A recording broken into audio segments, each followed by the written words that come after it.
આરોપી સોનિયા દે જામીન પર છૂટી ગયા છે। સોનિયા દે અમદાવાદની વિવાદિત સાબરમતી જેલમાં કેદ હતા। જો કે સોનિયા દે બહાર આવતા જ વિવાદાસ્પદ જેલને વધુ વિવાદમાં નાખી છે।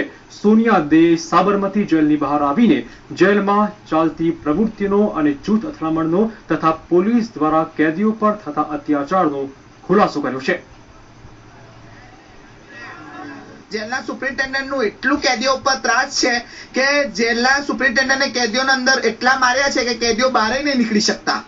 અમુક કેદીઓ એટલી બીમારીમાં છે કે તેમને પોલીસવાળાએ એટલા માર્યા છે અને સુપ્રિન્ટેન્ડન્ટે એટલો જુલુમ કર્યો છે કેદીઓ ઉપર કે એમને સિવિલે મોકલતો કે એમ કે અમારે અમને ટ્રીટમેન્ટ બરાબર નથી મળતી। આ સુપ્રિન્ટેન્ડન્ટ એમ કહે છે કે સરકારે મારા ઉપર જુલુમ કરીને મારે જેલમાં મોકલ્યો છે, હું તમારા ઉપર જુલુમ કરીશ ને હું તમને લોકોને હેરાન કરીશ।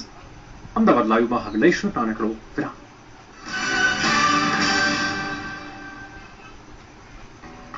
ચાલ હજી એક થમ્સઅપ લઈ આવીએ।